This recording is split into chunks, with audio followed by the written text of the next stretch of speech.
A lot of foreshadowing took place in House MD. So, for instance, later on in season 8, Dr. Foreman becomes the dean of the hospital, or actually, it happens off screen in between season 7 and 8. But Foreman becomes the dean of the hospital, and um, that development was actually foreshadowed much earlier on because remember in season 2 when Cuddy put Foreman in charge of overseeing the department for a while, of overseeing House during towards the middle of season 2, and Foreman really does seem to enjoy having the power and the authority. Um, and it's clear that Foreman always wants something more. And then in season 3, after he resigns, he goes on to find other jobs. And then in season 4, it's revealed that Foreman has Foreman has greater aspirations. Foreman goes to those first few hospitals and tries to bypass authority, and then he ends up getting fired. Um, and then he tries to find more jobs, but there's nothing. No one will take him, so he goes back to Princeton Plainsboro and asks Cuddy for a raise and more benefits, which is very indicative of having ambitions. And then later on in season 6, Foreman is briefly put in charge of the department while House has his situations. And then, of course, in between season 7 and 8, Foreman becomes the dean of the hospital and he's finally House's boss. So the um, appointment of Foreman as dean of medicine was very predictable if you go back and look at the earlier patterns as I'm watching the episodes from season 8 and season 1 and season 7 and season 2. I'm not going in order, I'm just watching random episodes at a time, and it's really interesting to see the patterns that really develop. And going on to the second point, Dr. Chase becoming the new Dr. House, and at the end of season 8, after House is presumed dead, and someone they need someone to fill his spot, so Chase takes House's new position, and that was pretty much foreshadowed the whole time as well. Because if you look at the similarities between Chase and House, um, they both are willing to break rules, bypass boundaries, and they both have similar problems at times. For instance, they had problems with their families. Both House and Chase had problems with their fathers, and both House and Chase had problems with women, with House and Stacy, House and Cuddy, House and that woman from the asylum, House and Dominica, who they didn't really have problems, but she had to leave. And so, same with Chase and Cameron, Chase and many others. Chase and the nun, who chose to become a nun, obviously, chose to continue being a nun, and so left Chase. And then Chase and Adams, that didn't really happen, but obviously he didn't want it to, and there's a whole other situation there, and then Chase and Park, and so many other situations. So they both have the problems in that area. And in season 6, Cameron, one of the reasons Cameron leaves is because Chase has, in her view, Chase has become too much like House, which is true. And in season 1 and 2, if we recall, Chase is. It's less obvious that Chase is becoming like House, but there are hints in there. And then in season 3, um, House fires Chase. And one of the reasons, I think, is because, well, it was an example of House lashing out, but I think another reason is that people tend to get a little annoyed when they see other people who are exactly like them, and I think maybe that was what happened with House and Chase in that instance. And then obviously Chase has gone through the department for some time, but he returns to the hospital as part of the surgery team. But then ends up going back to House, and then he sticks around. He's on the team the longest.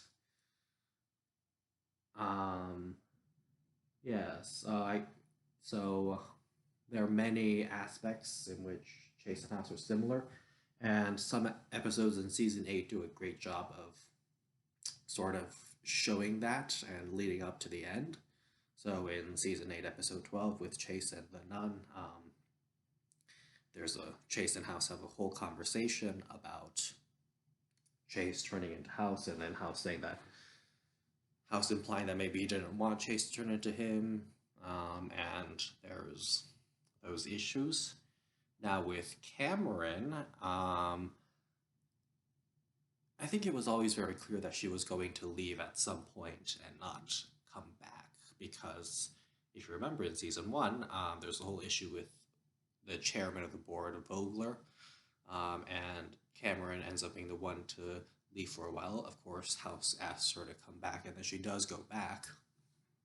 But then in season 3, she resigns along with Foreman after Chase is fired. And then in season 4, she's back on as part of the emergency room. But she doesn't exactly. She's not exactly in her old role. And then over time, it progresses. The focus is off of her for a moment, but then it goes back on her. And then she has those problems with Chase, and she ends up leaving the hospital. And I think that was always pretty obvious. It was always pretty obvious that they were going to happen. So they were definitely thinking ahead in a lot of these situations. And with Cuddy, obviously, Cuddy's situation with House was always building up, and that was always going to happen. I'm surprised it didn't happen sooner. But with Cuddy exiting in season 7, I know part of that was because she went on, I believe the actress went on to work on a different show, and there was that, but also it was pretty obvious that the character of Cuddy wasn't going to stay around forever. There were some moments in season 5 and possibly even season 6 that sort of implied that when Cuddy was changing her life around after adopting the baby. And so there's that. Now, with Wilson, the reveal, I think, was a little more unexpected, but not so much. I would say rather ironic, since he got the disease that he's a specialist in. So there's that.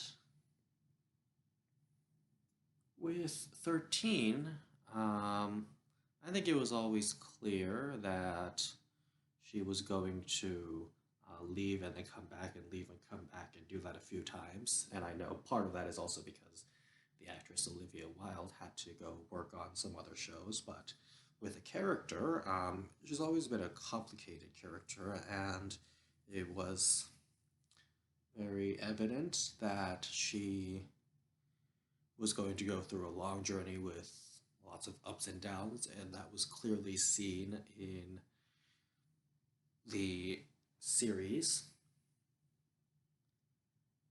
With Taub, it was pretty obvious with his character and him making many friends in the hospital and his life situation. That was evident. I think that is most of it. Of course, there's Park and Adams, and obviously they were only in the last season, so not much time with them, but I think that they were interesting characters as well, and obviously, I'm sure we would have gotten to see more of their story if they had stayed around.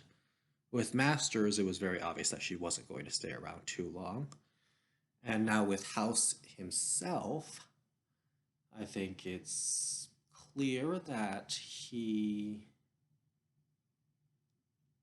was always going to end up in a situation like he did with season 6 of the asylum and season 8 in prison, and then at the end of season 8 when he's presumed dead and really he's traveling with Wilson. it was always very clear that he wasn't going to be a doctor forever. And the series definitely had him building up to that moment with him being a rebel and not really following protocol. And most of the time he could get away with it, but sometimes he couldn't. And the situation kept escalating to the point it got out of control.